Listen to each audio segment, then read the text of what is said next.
Welcome to the Podfather podcast. You can find all our episodes on podfather.me. You can scan the QR code. You'll find my 6 podcasts or go to roycollin.com. If you're looking for virtual assistants, go to theaid.world.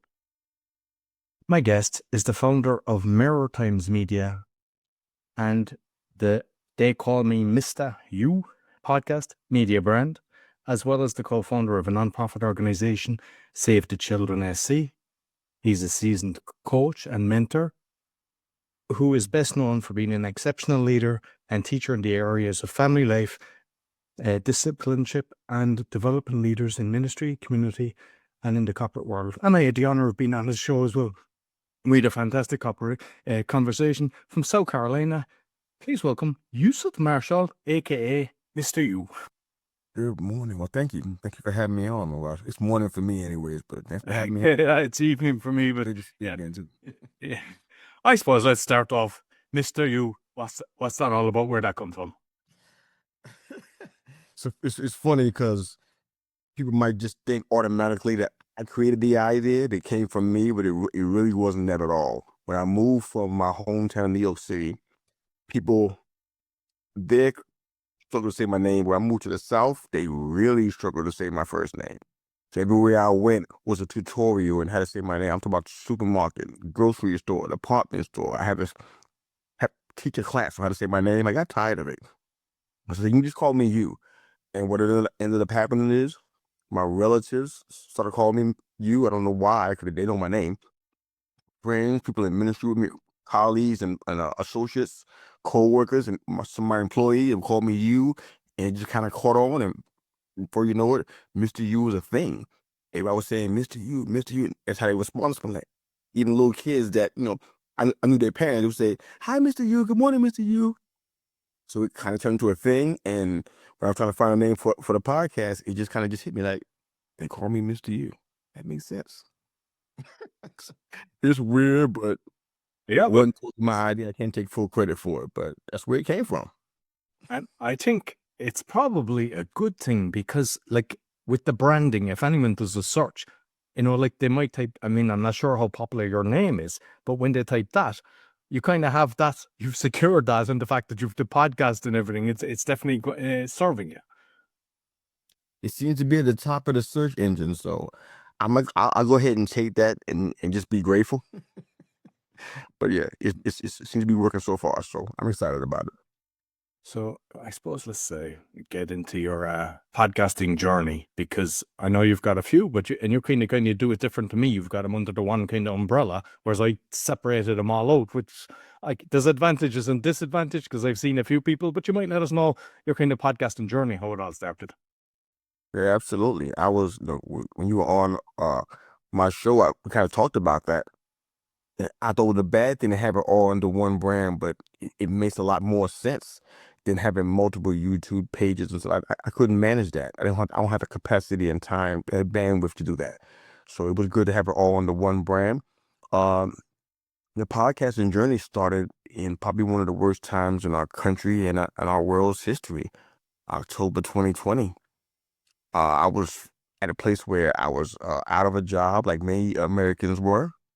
Kind of struggling with some things, losing some people that were really close to me to sicknesses and diseases, and trying to find my voice. After all the years of all the mentoring and the coaching and all the things I think I've done, even in ministry, I kind of felt like I wasn't sure who I was. I guess I was having a crisis. So the idea of, I'm a self-professed introvert. Nobody believes that, but that's how I consider myself. So that I did having a podcast and having my voice going out to the world was, oh, wait, why would I want to do that?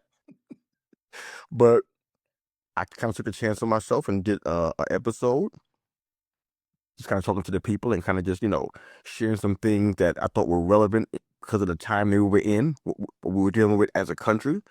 I did a video to kind of speak to it and say, you know what? You're not by yourself. We're in this together. I think that was the title of it. We're in this together. And I shared that, and it got a lot of positive responses. People were encouraged by the fact that, somebody was speaking to their situation specifically. And before you know it, it turned into a weekly podcast, and it started off as They Call Me Mr. Yu and evolved into, at the time, 5 shows. So it's been crazy. It's not 5 shows now, but that's kind of where it went that same year. And who do you host with then? Who's your platform with? Oh, the podcast host, Buzzsprout. Okay. I've been with them since I started this.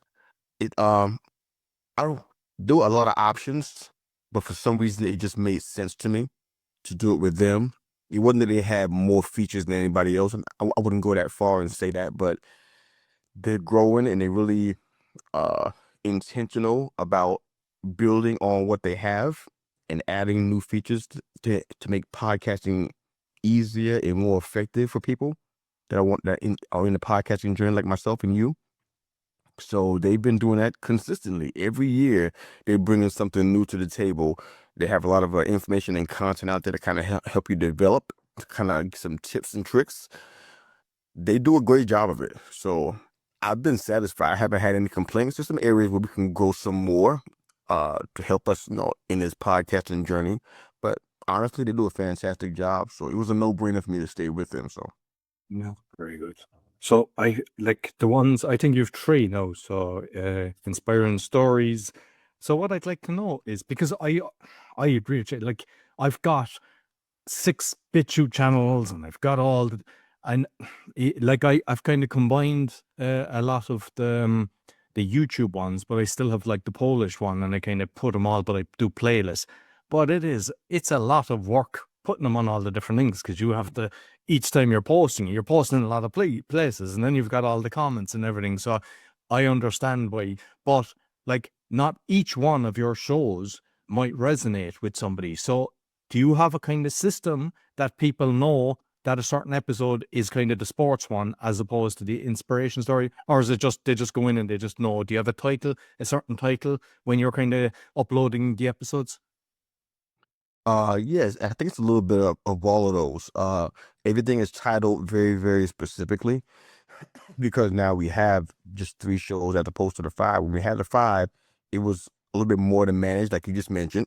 But I made sure it's titled very, very descriptively. I made sure that the show notes they're very, very clear, because I know that we have people watching and listening from different places. I talk to them face to face personally, so I know that they're involved. I want to make sure there's no confusion about what we have going on. I have several listeners that like everything that we do, all of the shows. So it doesn't matter to them which one it is. They get something out of all of it. Those are the kind of listeners and viewers that you love to have. You don't have to explain things to them. They get where it's coming from, the heart of Mr. Yu and all these different shows. So, but as far as the description, yeah, on our YouTube channel, we're doing some of the same things. We have a playlist for specific areas, so they know when they go into these areas, this is what they're going to hear. So YouTube's been super helpful in that regard. But that's kind of what we have it, kind of how we have it classified. I think Apple Podcast does something similar to that, but I haven't seen it really fleshed out totally yet. So I'm still kind of exploring that. But yeah, we have it classified and make sure that people understand where they're going, kind of catalog, so they know where they're going and what they're going to see when they get there. So hope that makes sense. But Yeah, absolutely. So I do with The Awakening. It's the only one that I do live, some of the shows with a group of other podcasters, but I know you do live as well. So you might kind of touch on the advantages and what you've seen and the pain points as well on live for those that maybe have never done it. yeah, absolutely. So you asked me, have I done that? But no, I know you have done that. So I'm wondering, because I know it's a bit of work and kind of managing it. Do you do it yourself, or do you have people that are kind of there doing the admin side of it? Yeah, we talked about that. I don't have that yet. You not discussed that on our pre-interview way back when. But yeah, ideally, as a podcaster, I mean, you want to be organized. You want to have things kind of mapped out and scheduled, because you got all these shows and all these responsibilities and guests. You don't want to double book and just create confusion in your calendar. So you definitely want to make sure you have that kind of thing taken care of. But I would love to have people doing that, because, like I shared with you, I don't really enjoy the social media space. I'm kind of just over it. I know I have people who I talk to there, and I do value certain relationships that I have via social media. But honestly, I'm kind of over it. So I would love to have somebody, doing the promotions for me and making sure that the episodes are uploaded with captions and links are sent out where needed, email marketing and that kind of stuff. I would love to do that. And I think it's probably the future for everybody that's in the podcasting journey. If you're really serious about it, you want to do that at some point in time, if you can afford it. But at some point, you want to do that for sure. Yeah. I mean, we do that for some people, and we do like even cheap options for that, and from $99 and $300 to do all the shorts and everything, upload the stuff, and because we're aware that sometimes people think you need $3,000 for that. But with the live, do you use like StreamYard, or do you just go onto YouTube? What way do you actually do your lives? No, I don't go live on YouTube. I don't go live on YouTube or Facebook. I don't use any. I use StreamYard. I'm not quite sure how I kind of fell in love with it, but when I tried it the first time, I was hooked. So anything I'm doing that's in the realm of live and recording is coming out of our brand, it's going to always go through StreamYard. I mean, the amount of features that I have to kind of not only classify it, but also to schedule live stream for if I am recording, or to have it cut into clips and reels. I mean, StreamYard does all that stuff and does a really good job. It's not dicey. I mean, everything is really up to snuff. So yeah, StreamYard is my go-to. I haven't done a YouTube live or Facebook live. I don't think I've done any of those. Instagram live is very, very, well, to me, in my opinion, is very, very problematic. So I don't bother with that one either. So for me, it's essentially StreamYard. That's how I'm going live. When you going live on YouTube yourself? Yeah, well, what we have is like the StreamYard then goes to like Rumble and Facebook and a few others, but we have to be careful with YouTube because a lot of the stuff we talk about is heavily censored, and they can just remove it, and you don't want that because when you get a strike, then you can lose your channel. So we tend to stay off. So when you're actually on the StreamYard, then do you click it on a few channels? Because I know you can actually record it as well, that it's an interview, and then you put it out as if it's live, because then you can engage with people, which you can't really do. Because the worst thing is, like, we're having a conversation. If we this live and you've all the comments done, it's a distraction. And if you're talking to me and I'm reading the comments, I'm not paying attention, and there's no way it can be as engaged in the conversation. But yet it's definitely a great way to do it. But I think you have to have a third person that's there and then can kind of highlight it and put the question that both of us see it, and then it becomes brilliant. But when you're doing it yourself, because is that a real thing? Can you do that? Can you have that person? yeah, no, definitely. Yeah, no, you can, and like the thing is, when you do it like that, if you're highlighting the points, you're not doing the distraction. But if we're doing it ourselves and we're looking, if people are listening on audio, because you're reading or whatever, then they don't get the same experience and they're gone. So you kind of have to be careful if you're kind of doing that as well, that it's grand for a video one because people are interacting, they're seeing what we're doing. But then if it goes out exactly as it is without it being edited, it can actually affect the audio. So the audio version can be, and we have to be careful of that. So, that makes sense. I'd love to have that kind of capability. That'd be fantastic. That'd make things so much easier. Oh, absolutely. Absolutely. Yeah. When I'm in StreamYard, they have destinations that you can set that when your episode goes live, it goes out. I think the option they have right now, they have Facebook, LinkedIn, they have Instagram. Like I said, it requires a secondary key. You had to go back and forth between both platforms. It's not seamless. TikTok, it'll drop it in the inbox on your TikTok app. You had to go there to release it. But since TikTok went down and came back up, it's been some problems. So all of those inboxed episodes are probably months behind. So that's not great. But Facebook, LinkedIn, and Twitter are what I'm using them. What I say, Facebook, LinkedIn, Twitter, and YouTube are the destinations I use the most. Everything but LinkedIn the majority of the time. So all my episodes that are live or recorded, they go out to those 3 destinations primarily. and did you say that it creates the shorts as well, or is it that you just put the shorts out via that? It'll actually create them for you. Oh, I wasn't aware that StreamYard was able to do. And is it good that you can kind of adjust it? Because, for example, you don't want it that it's like after missing the question and then just have the answer. Can you kind of move it around and get it specific to what you want? You got two options there. The second option that you just mentioned, that's what I was doing before. I was actually manually going in because they give you a transcript once the episode is fully uploaded on the cloud. It'll give you a transcript, and you can go in and find out where you want to start the clip from in the transcript, and it'll show it on the screen. And you can go ahead and then clip it and then send it out to wherever you want it to go. But that was taking me too long, to be honest. I was losing a lot of time, and it just really wasn't working.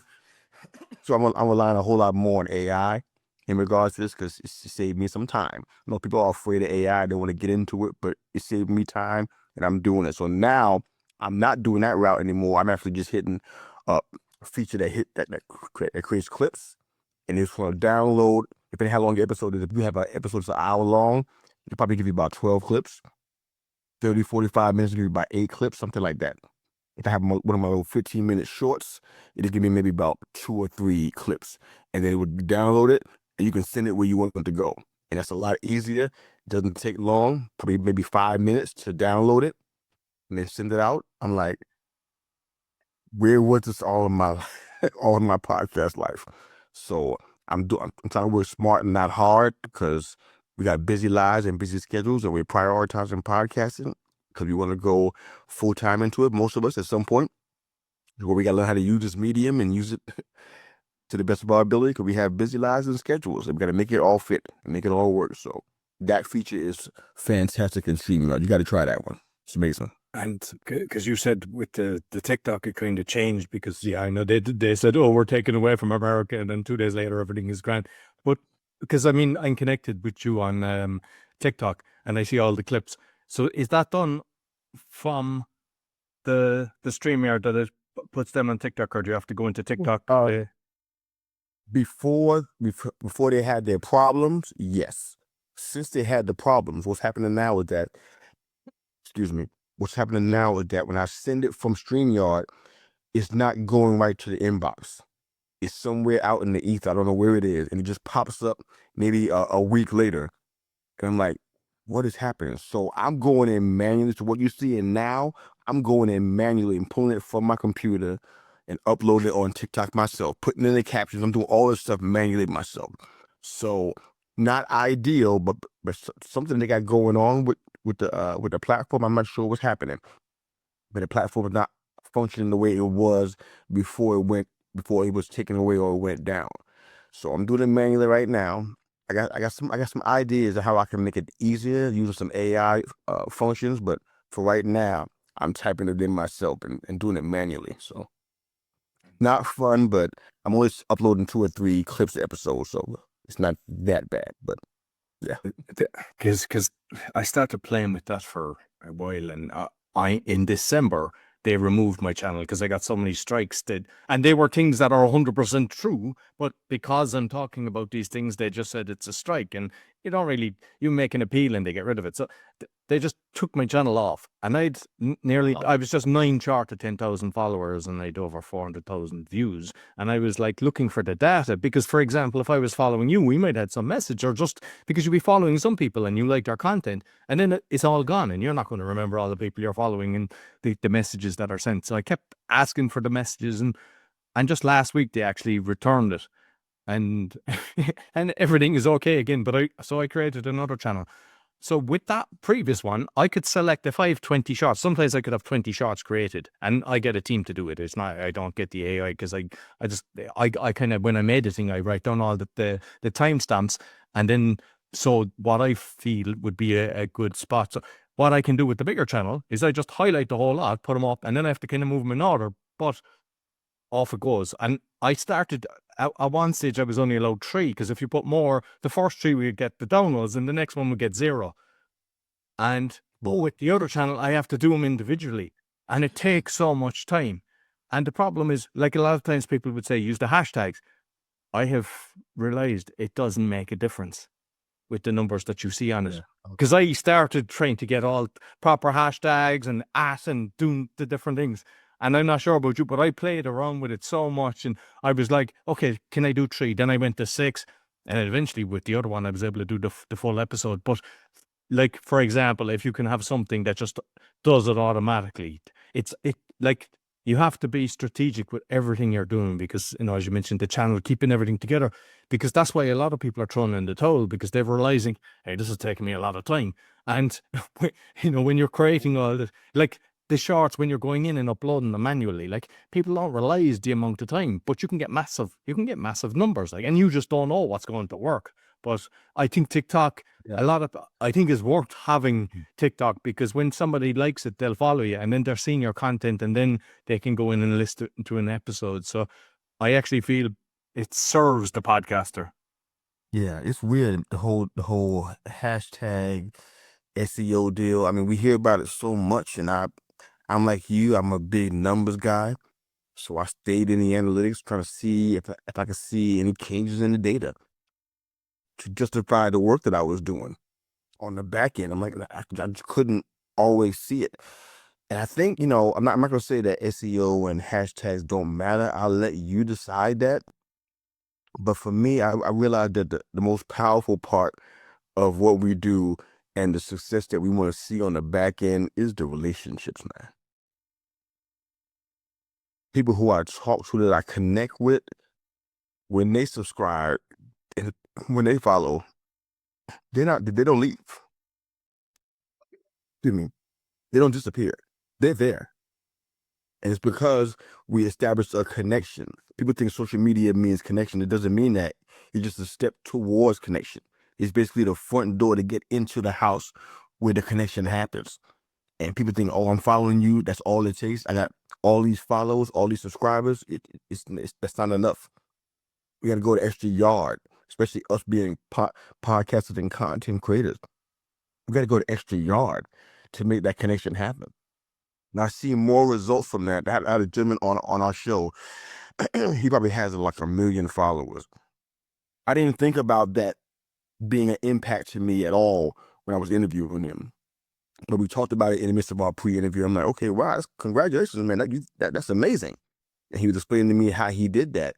And when he came on our show, we were having technical issues. His audio and his video went out at the same time. And we were live. So I was talking to the people like, okay, this is where we are. I'm not editing and crunching this stuff out. Here's what it is. So we went back in, did a quick 30-minute episode. Because the plan was an hour, quick 30-minute episode. I see more than a 50% jump in my subscribership just from the 30-minute episode, shorter than what we planned, but just because of the trust that he created with his people. They believed in him and they watched our show and subscribed because they trusted him. And I said, you know what? A hashtag can get you that. A hashtag can create that kind of validity and that kind of cachet, if you will. It can't. So I'm like, wow, lesson learned. So I do the hashtags and stuff, but I'm not crazy. I'm not relying on it to help me get eyes on our products. I know that we got to connect and make a real impact, directly with people, because that's where it's at. That's what's going to happen. So all the gurus are just saying otherwise. Do you want to follow them? Go for it. But I just can't. And sometimes that works, and when people have the followers, or they'll kind of give a shout out, or like I had somebody recently, and they sent the episode to their newsletter, and you just see it straight away. The subscribers just, and it was brilliant, but not everyone will do that. And but as far as the engagement you were saying, like, I see some people every nearly episode, they're making a comment, but they're not just kind of, they're actually commenting. They've listened to it, and that's lovely to see. That every week people are coming back and listening, and it kind of keeps you in the game as well. That you're making an impact and people are appreciating the content that you put out there. Yeah, it's good where that can happen. I mean, honestly, just for myself as a podcast, I can speak to all my friends and people who I've been on this journey with. But for me, I mean, I don't always see that. Just to be honest, I have to remind myself of why I'm doing this, because sometimes the analytics don't look right. the numbers don't look the way you want them to look. I'm putting in all this amount of work. This how many watch hours I have. It's not always encouraging, but for me, I have to learn how to encourage myself. So you know what? I know what I'm doing here. I know why I'm doing it. People have lives. People have things that go on in their life. People have tragedy in their life, and they may bail out for a little while. They may disappear without letting you know. They're gonna be gone for a while, and people are listening sometimes, and you don't even know that they're even there. They're listening in the shadows. And then months down the line, they pop up. Oh yeah, I'm listening to your show. I'm like, you were? We don't know who's listening and in what capacity they're listening. I'm just trying to make sure I stay true to myself and keep doing what I started off, authentically trying to accomplish. And I'm just like, you know what? When people are chasing numbers and analytics, I mean, I see them all the time. I know who they are. I'm friends with some of these people, but I can't get myself to do it. I'm just trying to put out authentic episodes that make a difference, that make an impact, and whether it's Inspiration Station or whether it's one-on-one with Mista Yu, whatever it is that we're doing, I want to make sure that it's authentic and that it's real and that people are getting the value from it that they can apply in their everyday lives. If I can do that, if I don't get a comment, if I don't get a like or a sub, if I can do that, I can go to sleep good at night. Knowing I did my job. I did what I was supposed to be doing on this podcast journey. Because again, going back to what I said earlier in the episode, I don't have to do this. I can be comfortable with my in my comfortable chair with my blanket and my hot cup of tea or hot cup of coffee, and not be concerned with what's going on social media. I don't crave it whatsoever, but I'm on a mission, and this podcasting journey is part of my mission. So it doesn't matter if people like it or not right away, or they jump on more board and give me this big massive boost of support. I have an assignment. That's what I'm trying to do with these shows. Excellent. And the thing is, with the analytics, unfortunately, I'm not sure about Buzzsprout, but I know with Spotify, I've often been in like 10 countries in the charts, in the top of the charts, and my numbers wouldn't really move. And then at one stage, a couple of years ago, I wrote them and they go, oh, yeah, sorry. And next they gave an extra 5,000. And I was like, YouTube, I have had my numbers go back 500. And I was like, oh, this isn't, because I track it daily. And I was like, oh, it's gone back. I mean, that shouldn't happen. And then there's other times I'd go in and I'd give a thumbs up on somebody and I'd record. And I've had people send it to me the exact same thing. I'm trying to give you a thumbs up and it's disappearing. And sometimes I'd go in and I'd see maybe 2 views for somebody and I'd give them a bit of support. I'd go in and I'd watch the video. It might be a short now. And I'd go in and then when I refresh, it still says 2 views and my thumb isn't there. So I think, unfortunately, a lot of these companies, they don't want people to the numbers could be way more. And I think you have to be mission driven and not let the numbers affect you. But I know that we can't trust it. Yeah, we can't trust any of them. And I mean, I've had stuff like my crypto was removed. My YouTube crypto, I got no strikes on. They removed it. I was talking to my team, said, I can't find this. And they were like, I don't know what's wrong. Never gave me an email or anything. A year later, we've reviewed your content and put it back. And it never grew since. The crypto one, they gave me strikes and everything, and it just disappeared. But even with my own one, I saw it like sometimes I'd see the numbers on episodes going up, and when I look at the total views, it doesn't go up at all. And I just kind of go, it is what it is. I know that there's people actually listening. You get some engagement and you put it out in the different things. So we just, not to let us knock us. And I just want that for the listeners as well, because sometimes people, they think, there's nobody listening. You don't know. Maybe they are, especially when you're kind of, like with you with the inspirational stories and stuff like that. They want kind of negative content and you're doing all positive stuff. And, like we want to uplift people. So, I think we have to just stay in the game. With the X, you've got like 21.8K, which is a decent following. Do you ever put out, because somebody has said to me recently, put out the videos on X? What way do you actually work with X, with your podcast? Well, that was my first attempt at trying to build a network. I had Facebook and LinkedIn and everything. I didn't have TikTok at the time. I had everything else though. I didn't have a YouTube channel then either. So Twitter was what I kind of felt like was a great place to start a sports network. That's kind of what I was starting to do initially. I had I had I had inspirational content on under they call me Mista Yu brand. That was the name of the podcast in 2020. But I said, you know what? I want to branch out and have some sports stuff too, because I know how popular it was, and I was well versed in it. Had a little bit of the ability to speak to because of my background and stuff. I said, let me go ahead and do that. So that those 22,000 people, I kind of built that through sports. And so to not have a sports, not to have a major sports show now is kind of weird. I'm like, okay, through this network, and I can't really capitalize on it anymore. But all I'm using Twitter for, or X now for, is to have one group that I'm a part of, where we kind of support each other with our YouTube interactions. But beside that, I just post a link to the podcast, drop some inspirational content, a quick inspirational caption to encourage people in their day, and that's it. Twitter, X is weird in that regard. I think it's because of the algorithm part of it too, but it's like you have to be, you got to do a lot to get posts that are, quote unquote, going viral. I save them all of my bookmarks because I want to see what I did. I have like about 30 posts I did, 25,000, 30,000, 50,000 people, 100,000. I have that in there, and I keep it to remind myself of how much I had to do just to get what we call engagement. And I realized that, you know what? How much time did I spend? Look at my phone. That app that's on your iPhone that tells you how long your screen time is and how long you were on the phone in the app. And I was appalled. I'm like, you spend this much time on Twitter? For what? For people that like this post to the point where it's 50, 100,000 people or even more. For what? And I realized that, like I said earlier, I'm more concerned about connection. If I can make that happen with 5 people, 10 people, you know what? I'm good with that. I know that sounds egregious to most people, especially in podcasts. They want all the people, all the numbers they can get. To each his own. But the time that I lost during that, I can't get it back. I got to be effective and efficient, because I still got a family.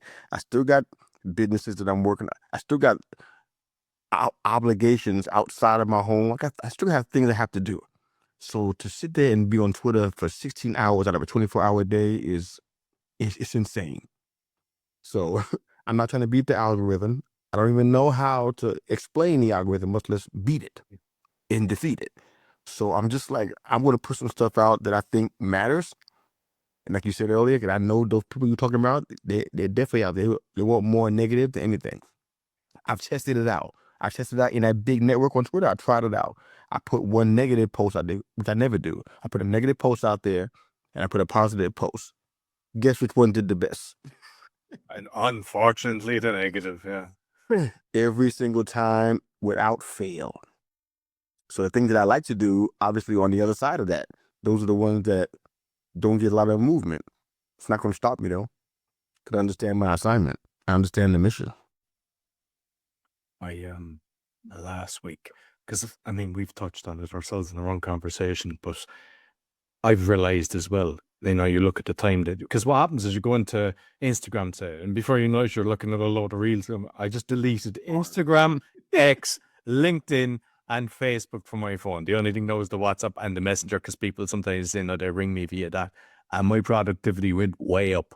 Because sometimes you're just sitting there and you think, I'll just quickly look at this, and you just get distracted.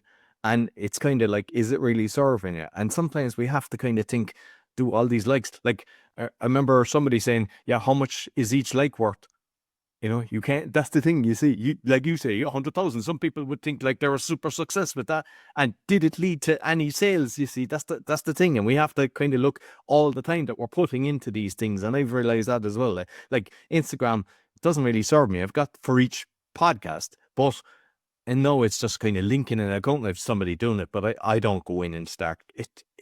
And unfortunately, with a lot of them, you have to go in and be watching stuff and commenting and everything, and then they reward you. Because I've noticed that with the YouTube. My son was actually on and because he was giving thumbs up, and it was on my channel when he was watching it on the telly downstairs, then my subscribers went up, and I got to realize, they reward you for being there.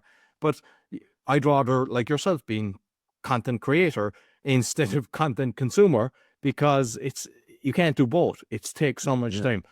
So with how many interviews are you doing weekly, and how do you kind of organize yourself? Because I know myself, it's hard to do a lot of different shows, and you mentioned 5, so you might kind of, was it that you realized that 2 weren't kind of serving you, they didn't justify the time put into it? Yeah, one I was doing, it was a his and hers with my wife. Of course we're on great terms, and there's no problems there, but it was just kind of a time suck. We kind of realized that, you know what, this was something that we thought would be a benefit, but it wasn't what we thought, and we said, you know what, we can be better served not doing this. So we just decided, we just came in agreement that, you know what, this wasn't for us to do. But the sports show, it was a little bit harder because that was the flagship show at the time. It was our most popular show.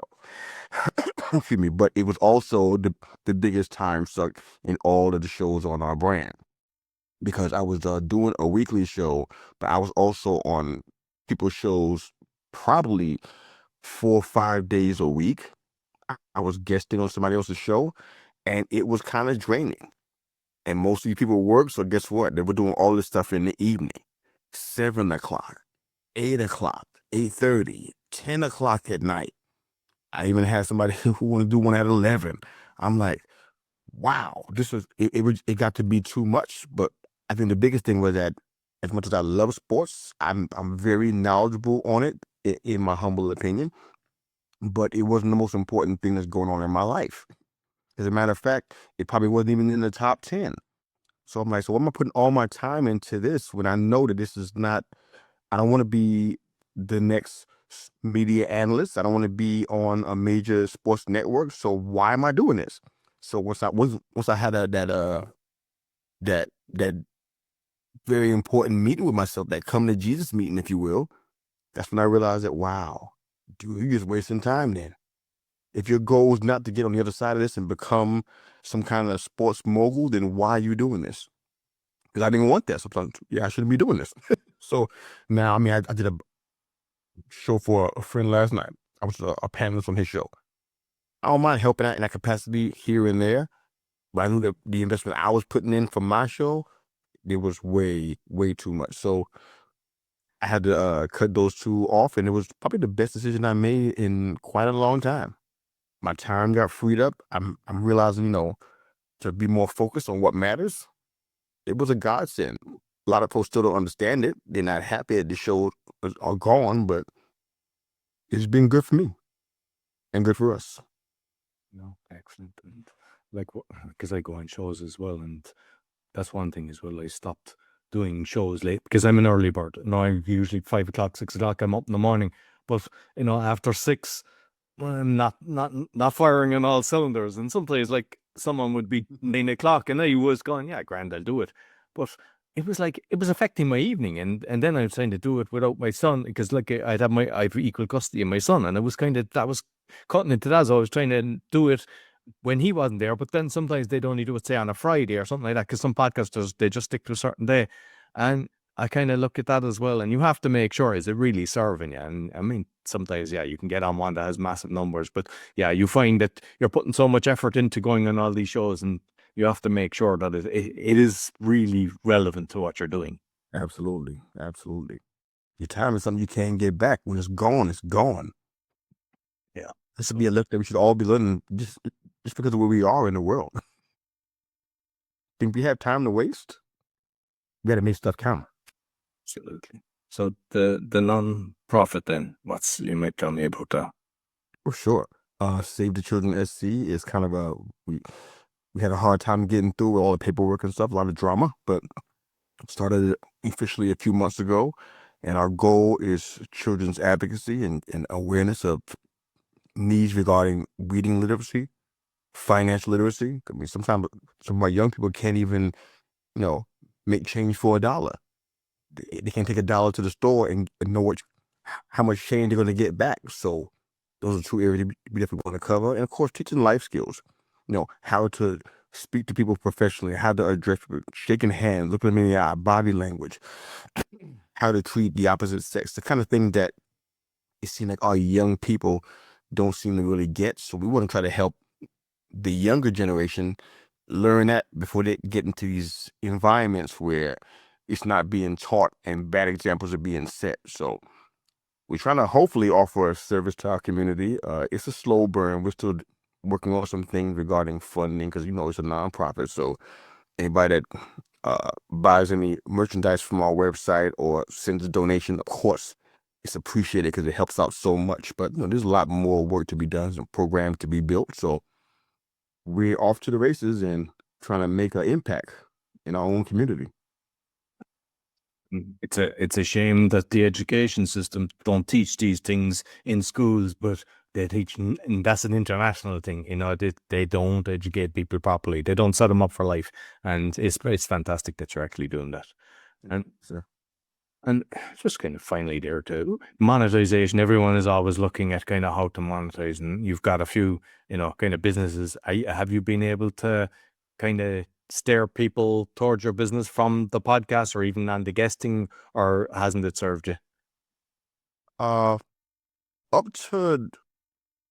to about a week ago, I would say no. I wasn't seeing a lot there. I had some little ads and stuff, and no big sponsorships or anything like that. So the podcast we kind of going towards what monetization looks like, but I can't go into a lot of it because it hasn't been fully announced yet. I got a couple of opportunities that presented itself to me that allow me to kind of leverage some other things that I do along with the nonprofit and with the podcast, and kind of in a way help them all help each other.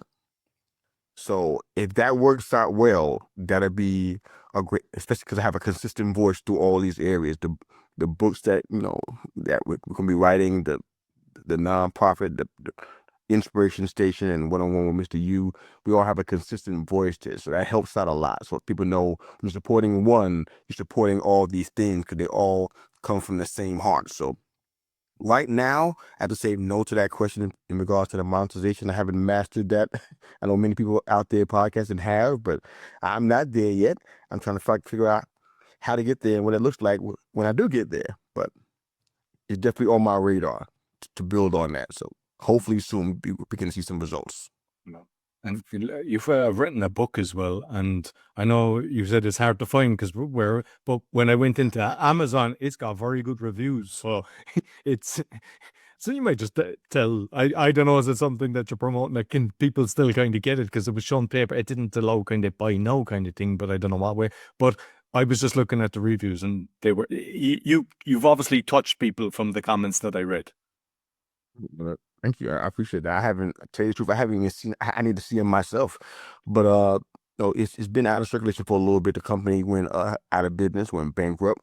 A lot of detail to go with that. The bottom line is I didn't get my royalties. It was kind of it was an amicable split, but I guess, but it was just didn't go down pretty well. It was a tough pill to swallow. But what I decided to do after that happened was to write another book on the same topic, my own spin, my own version of it, and kind of just, really, really, really make it my own. So I have that plus some other books that hopefully they'll be coming out soon. That'd be really great. And it'll be available for people to get at a reasonable price. So I'm excited about that. I'll be promoting that as soon as I can have the clearance to do so. But I think they've been developed, but it's on the horizon. So I'm excited about it. Thanks for asking that question too, though. It's great. So yeah, listen, thoroughly enjoyed it. What I would say is I love when podcasters are doing something inspirational or positive, and same with the book and everything, because it's all about helping. So I wish you super success. You might let people know where they can find you. Sure. Probably the easiest way would be our podcast host sponsored website. They call me MrU.buzzsprout.com. Best way to get access to all the episodes that we've ever done, all the seasons going back 5 seasons to 2020. And of course, all of our social media links, also present there on the website. So you can reach me on social, hit me up, private message if you have any questions for me, or if you want to schedule just a coaching consultation with me, a free 30-minute one. We can do that through that same social media link. So best way, I think, is to contact me there. They call me Mr. Yu.buzzsprout.com.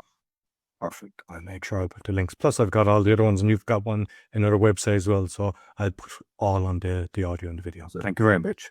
Thank you. I appreciate it. So that's all for the Podfather. You'll find all our episodes on podfather.me. You can scan the QR code, find my 6 podcasts, or go to roycollin.com. If you're looking for a virtual assistant, go to va.world. And be sure to check out Mr. Yu's podcast and give him a 5-star review as well, because it all helps. Until next week, take care. Thank you.